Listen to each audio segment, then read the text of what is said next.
Windows 11 a été leaké et on va voir dans cette vidéo toutes les nouveautés, en tout cas les principales nouveautés qu'il y a sur cette nouvelle OS. Salut à tous, c'est Zatou et aujourd'hui on se retrouve du coup pour une petite vidéo présentation de Windows 11. Du coup pour information, je mettrai l'ISO dans les liens. Donc il y aura un lien vers mon drive qui va potentiellement pas marcher parce qu'il y a beaucoup trop de monde qui ont téléchargé mon ISO via mon drive. Du coup je mettrai un autre lien méga, c'est là où j'ai chopé l'ISO moi personnellement. Donc, du coup pour la machine je vais mettre 8 Go de RAM ainsi que 2 x 2 cœurs CPU. Pour information j'ai fait la même machine sous Windows 10. Faut savoir que nativement sans rien installer, juste installation de l'OS, démarrage de la machine, en natif Windows 11 consomme environ 300 mégas de données en plus sur la RAM. Donc après c'est sans les optimisations Windows.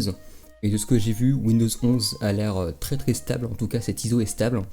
Elle est totalement utilisable à mon avis, même si forcément je ne recommande pas. Et du coup là on peut voir le nouveau logo de Windows 10, donc ce logo qu'on pouvait déjà retrouver d'ailleurs sur les surfaces, les Microsoft Surface. Donc rien d'étonnant de ce côté là. Ici on va pouvoir installer du coup l'OS, c'est ce qu'on est en train de faire. Donc là on va juste pouvoir se mettre en français. Tac, on fait Next, on va Install Now. L'installation de l'OS est quasiment la même que sur un Windows 10. La seule chose qui change c'est après, mais encore c'est juste une question d'interface. Tac, la clé product je la mettrai après, parce que du coup j'ai une clé product pour Windows 11 que je mettrai aussi en description. D'ailleurs c'est la même clé que j'avais donnée dans une de mes vidéos, comment activer son Windows 10 gratuitement. Et du coup là bon ça va copier les fichiers, ça va mettre un peu de temps. Donc du coup j'en profite pour faire un peu la pub de mon Twitch, donc twitch.tv/Zatofly, donc le lien sera en desk aussi. J'ai testé l'ISO en live quasiment dès sa sortie, 2 heures après que l'ISO ait fuité. J'ai fait un petit live dessus pendant 3-4 heures où on s'amusait à le tester. Et prochainement je pense dès que j'ai l'ISO de Windows Server 2022, je ferai un live aussi, donc n'hésitez pas à vous abonner sur mon Twitch si ça vous intéresse. Donc du coup il a fini d'installer ses fichiers, il va redémarrer. Donc, du coup on s'installe l'ISO. Donc l'ISO faut savoir qu'elle est en anglais, elle n'est pas disponible en français. On peut mettre son clavier en français. Et voilà, donc là on a le fameux GIF Just a Moment. Et on va pouvoir commencer à installer du coup Windows 11. Et voilà, donc là ce que vous avez entendu c'est le son de démarrage de Windows 11 si je me souviens bien. Et si on va pouvoir sélectionner un peu tout n'importe quoi. Donc on peut mettre France, yes, on est en France, très bien. Ici là mon clavier US on va mettre en français parce que sinon ça va être galère. Tac, French. Ici ajouter un layout en supplémentaire, j'en ai pas besoin donc je skip. Donc là il va checker pour les updates. Alors forcément, étonnamment il y a des updates sur Windows 11. J'en ai reçu. Donc pourquoi pas, après c'est pas les updates qui changent grand chose.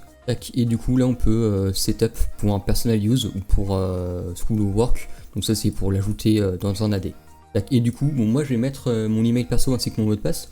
Parce que sinon je vais pas pouvoir vous présenter certaines fonctionnalités de Windows 11. Du coup bah, je vous retrouve une fois que j'ai entré mes logins. Ça entré mon adresse mail. Alors je vais pas m'amuser à la flouter parce que c'est pas une adresse mail que j'utilise couramment dans tous les cas donc c'est pas un problème. Ici on nous demande de créer un pin donc on va le créer. Je peux pas le sauter, c'est dommage. On va créer un petit mot de passe du coup pour ce Windows. Alors ici alors ça c'est très intéressant, nouvelle fonctionnalité que je viens de capter. Il m'a détecté le 13 que j'avais une sauvegarde de OneFile, de OneDrive, et il me propose de restaurer une machine. Donc ça veut dire que ça sauvegarde des paramètres de la machine sur le OneDrive. Pourquoi pas. Je pense que c'est sympa. Après moi je n'utilise pas le drive donc pas un truc que je vais l'utiliser quoi. Mais je viens de découvrir une fonctionnalité, déjà première fonctionnalité qu'on découvre du coup de Windows 11. Donc là c'est comme Windows 10 en un peu plus graphique. On va juste faire no, c'est du flicage, hein, on s'en souvient. Windows 10 avait la même, ça change pas. Ici on vous demande pourquoi vous utilisez cet OS là. Je sais pas quoi ça sert de renseigner ces informations. Du coup je fais skip parce que je n'ai pas envie de donner ces informations à Microsoft, tout simplement. Ici il me propose du coup de save les données sur mon drive, alors moi j'ai pas envie. Du coup je vais faire only device, donc sur le PC en local, pas sur le drive. Et voilà, du coup il nous propose du coup de regarder ce nouveau Windows. Et il va lancer son petit gif de bienvenue. Hi, getting sync ready for you. This might take a few minutes, don't turn off your PC. Et du coup on peut voir un peu le petit gif à l'arrière-plan aussi qui se joue. C'est plutôt sympathique, ça fait un peu plus moderne que ce qu'on avait avant, c'est un peu plus joli. Et voilà. Donc là on a entendu aussi la petite musique en arrière-plan. Donc c'est une musique de notification. Et ici on peut déjà voir, là on peut se demander mais qu'est-ce que c'est que cette chose? C'est le menu démarrer. Et oui, c'est d'ailleurs une des seules choses qui a réellement changé dans Windows 10, c'est ça en fait, c'est le menu démarrer. D'ailleurs, menu démarrer qu'on peut remettre le menu démarrer en changeant une valeur sur Egalit, dans la bâche de registre, revenir à l'ancien menu démarrer. Donc s'il y en a qui avaient peur de perdre ce menu démarrer comme moi, hein, après je suis pas contre ce nouveau menu démarrer, je le trouve assez sympathique, même si j'aimais bien l'ancien en tout cas. Et bah il y a quand même la possibilité de le refaire. Donc si ça intéresse des gens, bah, n'hésitez pas. Comme ça moi je ferai un petit tuto sur YouTube pour vous présenter comment faire tout ça. Donc je vais installer VM Tools, histoire que vous ayez un écran un peu plus grand, et on se retrouve après. Donc voilà, il y a encore des petits nouveaux sons que je vous ai laissés du coup. Donc ici tag finish, juste encore un nouveau son, tag no.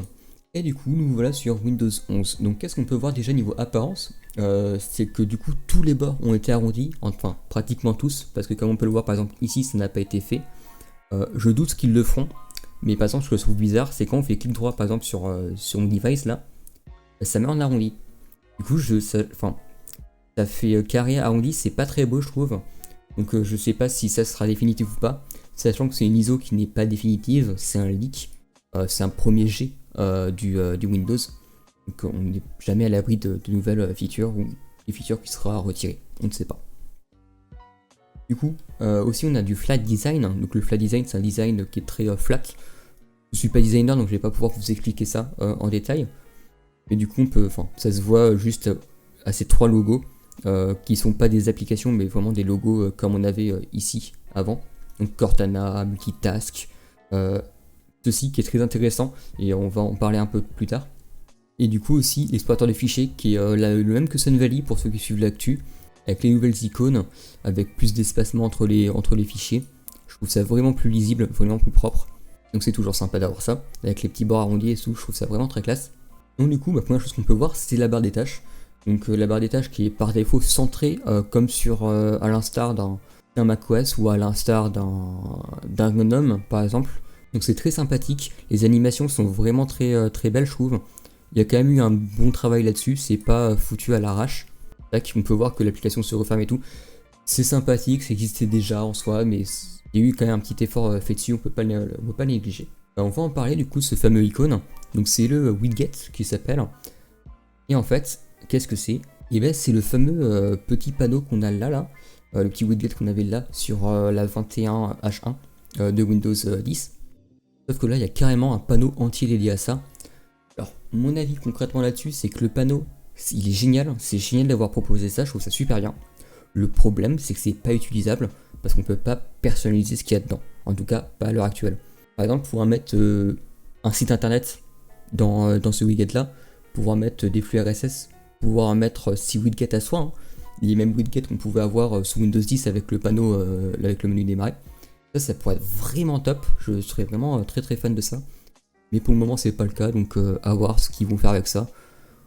En tout cas c'est juste dommage, c'est vraiment du beau gâchis de laisser ça comme ça. Autre chose qu'on peut remarquer, c'est que ici on a le menu démarrer, on a la barre de recherche, on va y revenir un peu plus tard, les bureaux virtuels qui ont été refaits, ça c'est très bien. Et on a le fameux widget, et on n'a plus Cortana. Cortana a été carrément supprimée de Windows. Alors elle est encore là, mais on peut plus faire appel à elle. Donc on peut vraiment plus l'utiliser, il n'y a plus de bouton pour. Je sais pas où elle est partie, Cortana, est-ce qu'elle va revenir ou pas, on n'en sait rien. Ensuite, autre petite chose qu'on peut voir, qui n'est pas vraiment une nouveauté, c'est en tout à droite ici, par exemple si j'ouvre ça, ce petit bouton là permettait en fait juste de masquer, de minimaliser toutes les apps ouvertes d'un coup. Ce bouton là peut être désactivé maintenant dans les paramètres. Donc si on va dans personnalisation, taskbar, ici on peut show the sub button, on peut les activer. Donc moi ce que je vais faire c'est que je vais activer Windows, comme ça je peux vous montrer. Donc pareil, je mettrai la clé en description encore une fois. Et voilà, donc Windows est activé, donc sachant que c'est une clé Windows 10. Donc ça c'est plutôt intéressant à savoir, parce que du coup vos clés Windows 10 marcheront avec Windows 12, Windows 11. Donc du coup, si je décoche ça, on peut voir que le petit truc en bas à gauche, en bas à droite, disparaît, et ça c'est plutôt cool. C'est un bouton que je n'utilise pas du tout, donc je peux le laisser désactiver. Autre chose intéressante, c'est qu'ici on a le taskbar Alignment, qui permet de remettre par exemple la barre des tâches à droite, à gauche. Donc on peut remettre la barre des tâches à gauche, donc c'est super intéressant pour ceux qui aiment bien la voir à gauche. On a de la personnalisation, c'est plutôt cool, mais je regrette le fait qu'on ne peut plus mettre la barre des tâches à droite, à gauche, plutôt l'inverse, et en haut. Donc ça n'existe plus, on peut plus le faire. Est-ce qu'ils vont remettre cette fonctionnalité ou pas, j'en sais rien. Moi je m'en fiche, mais pour certains c'est quand même super important ce petit détail là. Donc du coup, parlons un peu de ce menu démarrer qu'il y a là. Donc première chose que je vais faire, c'est me mettre en dark juste avant. Tac. Le mode dark qui est vraiment très propre, donc la barre des tâches va s'actualiser si je redémarre la machine. Je vais pas le faire parce que pas trop le time. Donc le nouveau menu démarrer, donc comment il se présente. Donc ici on a les pins, ce qu'on appelle du coup les apps épinglées. Donc par exemple je peux épingler, on va aller check une app. Je suis ça. On peut ping to start, tac. Et quand on revient dans le menu démarrer, on peut voir que ceci a été ajouté. Du coup, pourquoi pas, ça fait un petit centre d'application. C'est sympathique, c'est plutôt, enfin, je trouve ça plutôt joli. Tac, on peut le mover au top. Et ce que ça va faire, c'est que ça va le mettre carrément tout en haut. Donc ça c'est sympa. On peut aussi prendre l'icône et la glisser où on veut. Encore un petit truc sympa. Ici, sur ce bouton, on a toutes les apps qu'on a installées. Donc comme le menu Windows 10. C'est plutôt sympa de l'avoir laissé. C'est quand même pratique. Ici on peut voir, ça c'est dommage parce qu'on peut pas les activer. C'est une fonctionnalité recommandée. Donc c'est Windows qui va recommander des trucs aléatoires ici. J'espère qu'on va pouvoir les activer parce que ça c'est vraiment pas cool. Et ça sert à rien, personne ne va l'utiliser. Donc je sais pas pourquoi c'est là. Donc du coup parlons du menu Start. Donc on a 3 options ici que je vais pas présenter. Mais ici on peut par exemple activer le Settings. Et on peut voir que maintenant on peut avoir un petit bouton ici pour les settings. Donc c'est très sympathique, pour information c'est la même chose qu'on a avec Windows 10 mais ici là. Donc moi j'ai tout désactivé par défaut, mais ici normalement vous avez paramètres, files, des choses. Maintenant on les a ici, donc c'est plutôt sympathique. Donc voilà, donc c'est tout pour le menu démarrer, hormis le fait que comme j'ai dit on peut remettre le menu de Windows 10. Il n'y a pas grand chose de nouveau là-dedans. Et c'est la seule grosse différence entre Windows 10 et Windows 11. Donc maintenant, passons au bureau virtuel. Donc le bureau virtuel qui se présente tac comme ça. Maintenant, ça a été déplacé dans une petite encadrée en bas, les bureaux virtuels. Donc on peut créer des nouveaux desktops à l'infini. Ça c'est plutôt sympa.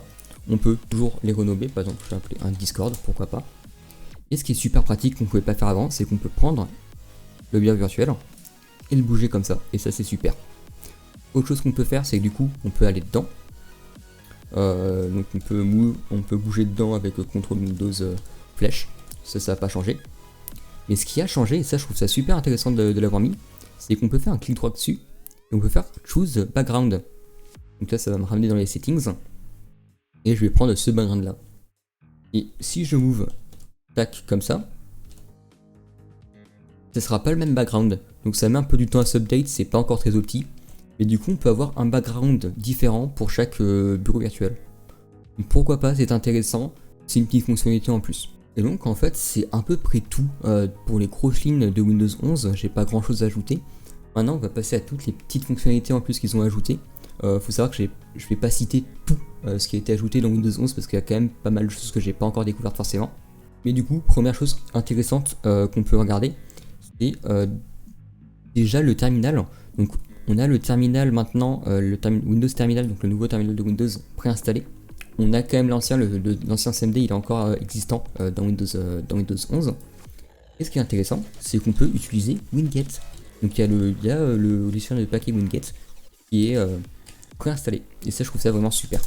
Autre chose qui est aussi préinstallé de base, c'est le contrôle panel. On avait dit qu'on le supprimait, il est encore là. Du coup il survit encore, donc là je me fais spam, c'est un peu chiant. Donc du coup on a toujours ce contrôle panel, donc pourquoi pas.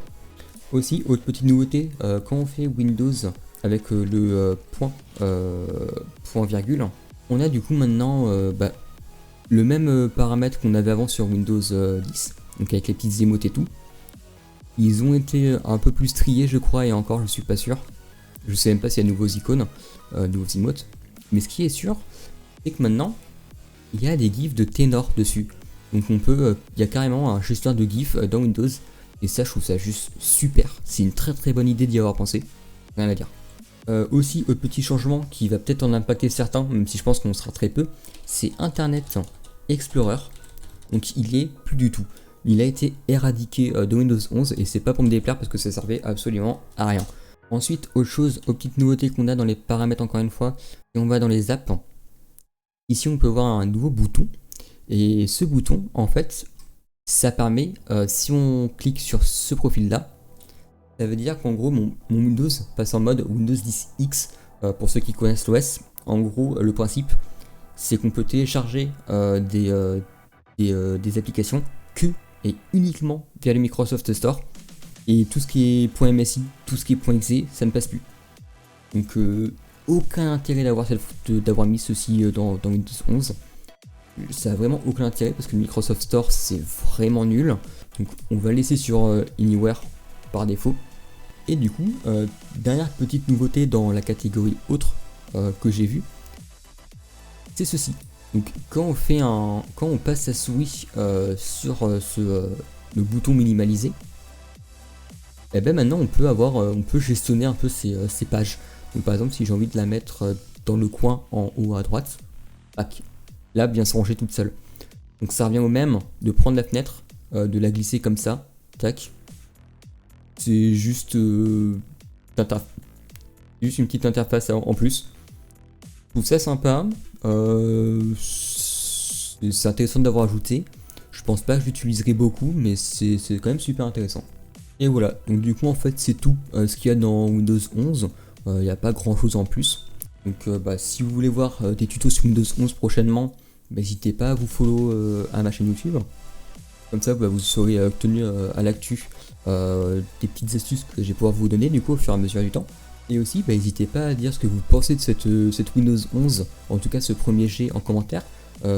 N'hésitez pas aussi à venir en débattre sur le Discord, ça peut être très intéressant. Et du coup j'en ai fini pour cette vidéo.